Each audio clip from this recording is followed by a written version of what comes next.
So if you are by yourself,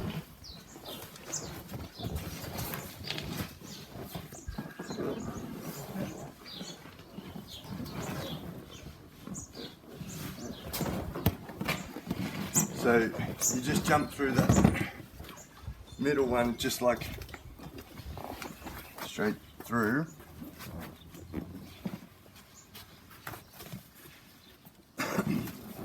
Okay. So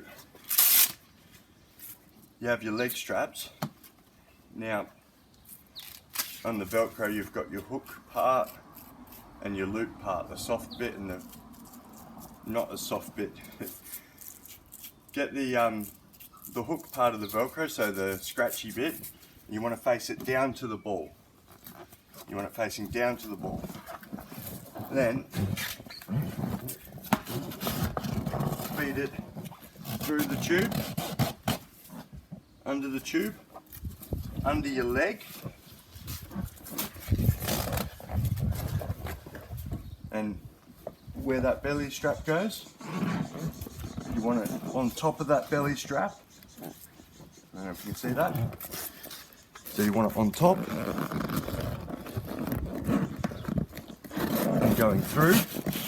See how it's on top? You don't want that underneath.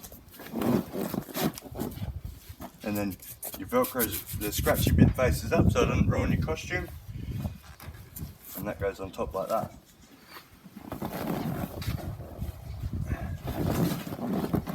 Now sometimes if you're sweaty or it's raining or the Velcro's old, you do put it through its paces, so to make sure it doesn't come off during a set. Just whack a little loop of duct tape around it.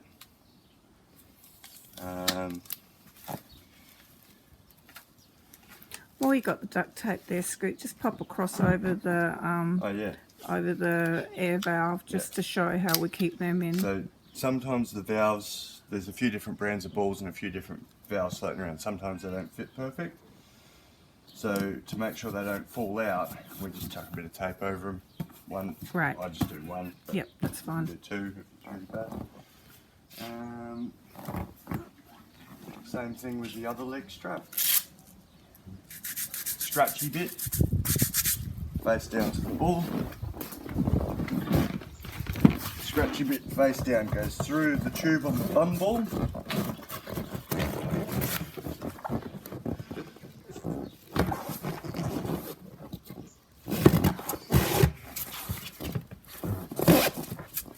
Under your leg.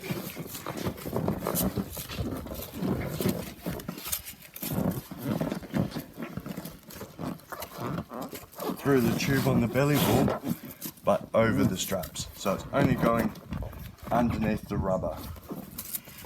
Same thing, pull that through, strap it down, make sure it doesn't want to go anywhere with a little bit of duct tape. Now, sizing these straps. If you're doing a long parade and you're just doing a lot of forward rolls, I would do this not fully as tight as you can, but normally you want this pretty tight. It'll normally loosen up during a set a little bit, and if the shoulder straps are loose, it does make the whole act a bit more difficult. So what I do to get this on when I'm by myself, if you've got someone else, they can just tighten it from behind and pull those tabs through.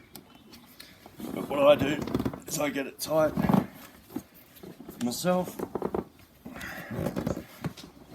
Oh, the other thing I do is I stand up in it and I grab the two straps in here, belly ball. Oh yeah. And I try and pull it up and just get as much room through with these. Sometimes they rub on your collarbone, but you get used to it. So I pull them through as much as I can, then I unclip.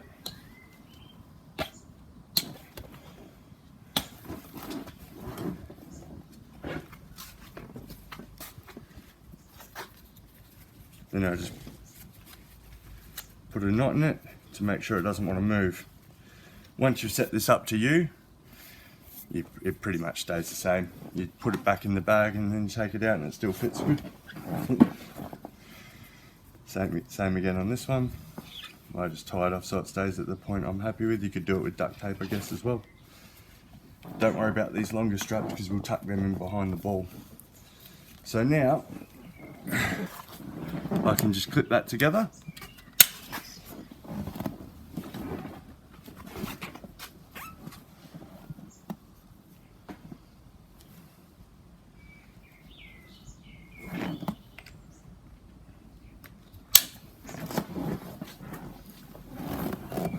Then now's when I'd put my gloves on, because now, and obviously I've got my helmet on, and then I put my gloves on last, and you're good to go. It's on there nice and tight.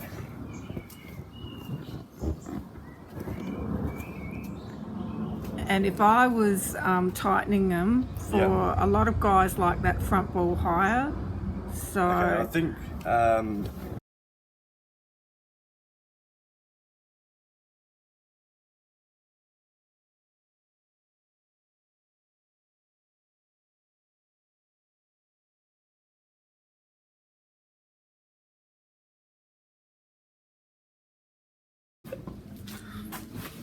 although it looks like a trampoline, it's not a trampoline. The basics would be, the first thing you want to learn is just to bounce on the bum ball. But to be honest, if you watch you my can go feet, out on the grass if Yeah. you want, Scoot, because then I can get further away. a couple of tips of bouncing. I always try and grab the tube both sides, hang on to it, helps keep it stable. But a lot of the work's done in your feet. It's not actually in the ball. If you put too much weight in the ball, it gets loose, moves around a lot more.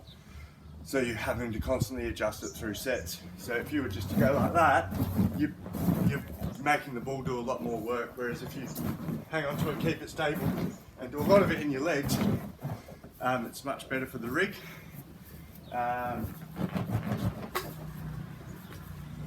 It's pretty much going to stay on you. It's not going to roll around too much or anything. I'll show you the technique with the forward roll. Unlike a normal forward roll where you put your hands and head and tuck straight away, it's actually a very different technique. So the best way to learn, if you haven't done one, is you're going to go into your belly ball, you're going to shoot your arms out as far as possible, keep your arms locked. If you don't make it all the way over, you just land back on your belly ball. Best way to learn. You want to stretch right out. Oh. I actually went a bit farther. So if you watch where I'm standing, watch where this ball lands, watch where my hands land, it's a very stretched out trick. You don't tuck right under. If you put your hands straight down, you're just making it way harder for yourself. You want to stretch it right out, and there's a little bit of a beat or timing. When the bottom ball hits down, you want to sort of kick up with your feet. But I'll just do a couple more so you can see. And then another one.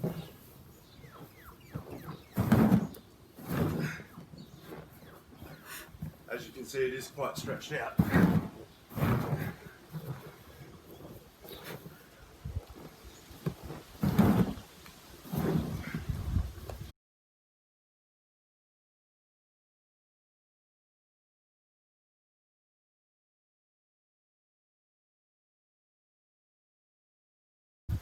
Backward rolls, I really don't like them. A couple of reasons. They look awkward. You can't see behind you at a gig. So if someone decides to walk across or whatever, and I hit my head when I'm doing them. But if I get a helmet, I can show you. So the only time I ever really do a backward roll, it wouldn't be in a shopping centre or a busy market, it would be at a big open event where there's a lot of lawn or something.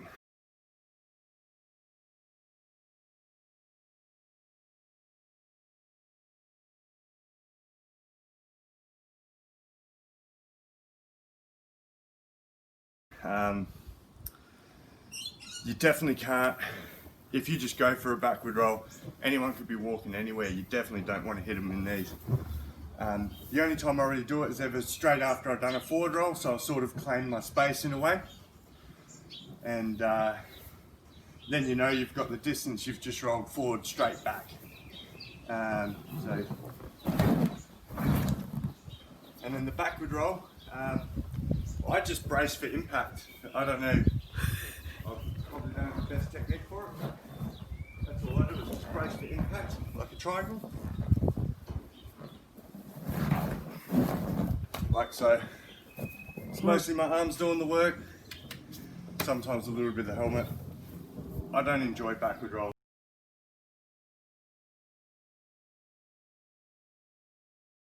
I do like the forward rolls. What else is there? Someone rolling over you, you can't really Someone show rolling over, yeah, the other tricks are in the other videos, and you Yeah. guys will be able to see what's capable there. that. If your tube bursts or the biggest problem you have in these is the tubes going down. If that happens during a set, tighten them up, drop your skill set back down to just forward rolls for the rest of that set. When you get back, there'll be spare tubes to swap out for.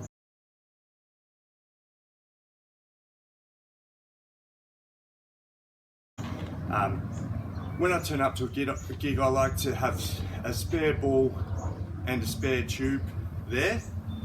If there's a couple of sets, if not two spare tubes and two balls, depending on the gig. Sometimes you have to swap these out, particularly if you've done them up too big. The straps will dig in and cut them, you'll get a little hole.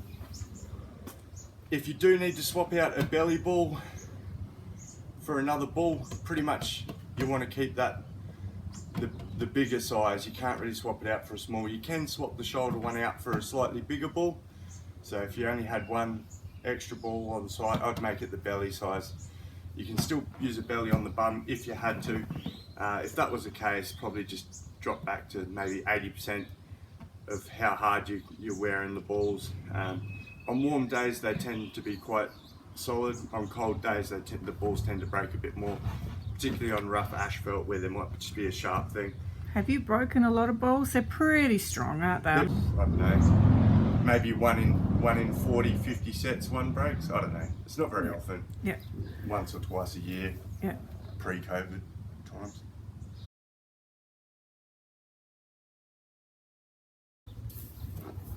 For some reason, they very rarely do it front on center. If they do, have a good wide leg stance and just deflect it. Don't try and push them off. You'll absolutely slay them. But make sure your footing's grounded. Definitely don't invite tackling. 99 times out of 100, they'll just come from the side flying in. Their mates have dared them to do it. Just turn, let them run through. Definitely don't try and make impact. Yeah. If they're off balance, they can go flying. Generally, they'll come in. You can try and help soften the blow a little bit, but just make sure your body's out the way of their body, and just try not to. That's pretty much. Common sense, keep away from drunk crowds and all that. Yeah. Yeah. People generally do it in a fun-natured thing. It's generally not aggressive. It's just not a smart idea when they try. I just try and turn, put my hand out, say, "Nah, buddy, come on, man. You know, I'm a kid's entertainer. Come on, dude." Other than that, you do need space when you do them, when you do rolls and stuff. Don't be shy to make sure people have moved before you do your trick if you're in a tight environment.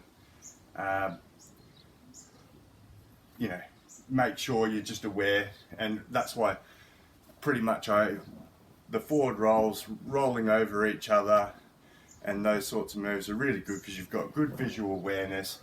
It's big, it's visual, it takes up, you know, a good amount of space at the event.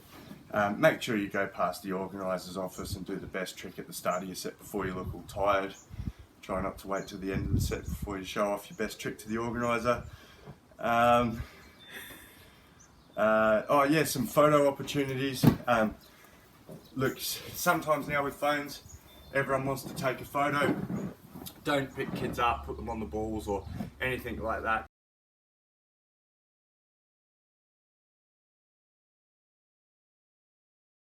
if they want a family shot or whatever, one of you lie down. If there's two of you, you just give them the peace sign or the thumbs up, whatever it is. They get their photo, you get a bit of a rest.